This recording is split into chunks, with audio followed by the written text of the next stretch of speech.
Verecek, hırsız, kayyum, hesap verecek. Gün gelecek, devran dönecek. AKP halka hesap verecek.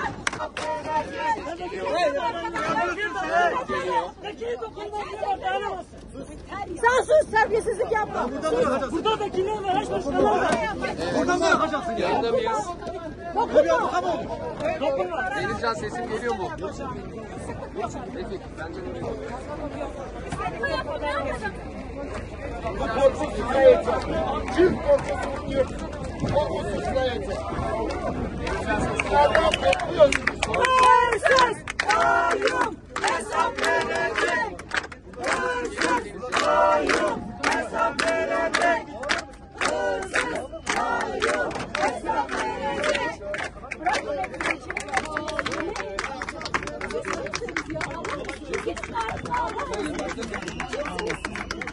Kimsiniz? Devlet memurluğu yapıyorsa kendi hukukunu kendi kanununu biliyor. Evet, bilene kazanacağız. Bilene kazanacağız. Bilene kazanacağız. Bırakın beni! Bırakın beni! Kimi gözükür alıyorlar? Ben kimi...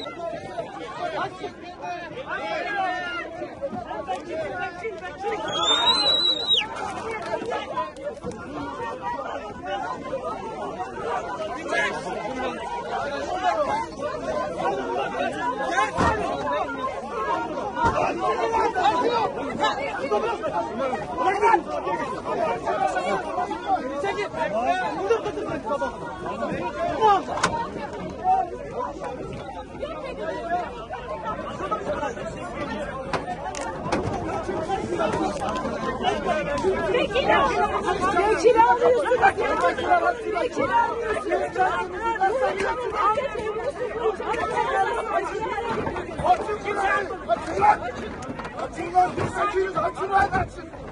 Açın diyorum. Sakin açacağız. Aç diyorum. Açacağım zaten. Tamam, aç sakin lan. Neyin sakinliği ya? Ne oldu ya? Sana bak. İşte buradan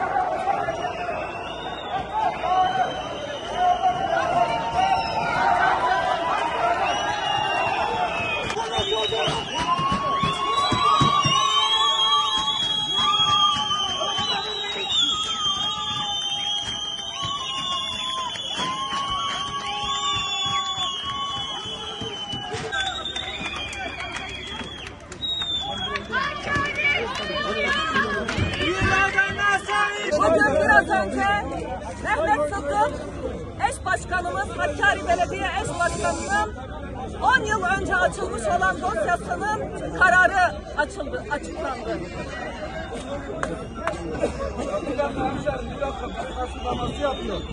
2014'te açılan davanın elbette öncesi bir hikayesi var ve bu kadar zaman bekleyip bu dava yürürlüğe girmiyor ama ne hikmetse eş başkanımız Hakkari Belediye Başkanı olarak seçildikten sonra adeta nokta atışı yaparcasına, adeta kayyımı sözde meşrulaştırmak amacıyla bugün 19 yıl 6 aya başlamıştır. Bu karar yok hükmündedir.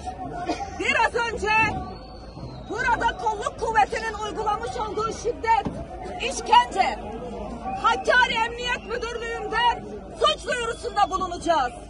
Kendini kayyım atayan valinin emriyle bizlere saldırarak halkın iradesini alaşağı edeceğini zannedenler bu seçimlerde 31 Mart seçimlerinde bir kez daha gördüler ki halk kendi partisinin yanında.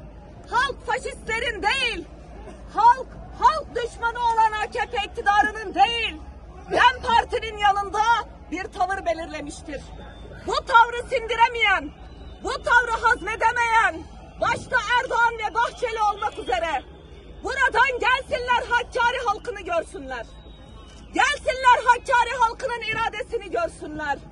Hakkari halkı 31 Mart'ta ortaya koyduğu iradeye bugün alanlarda, meydanlarda sahip çıkmaya devam ediyor. Ve saray yargı an itibariyle bütün halka savaş açmıştır. Çünkü Türkiye'de herkes kayyum uygulamasına karşı, AKP'nin içindekiler de karşı, AKP'li seçmen de karşı. Çünkü bunun haksız ve hukuksuz ve zalimane bir uygulama olduğunu herkes biliyor.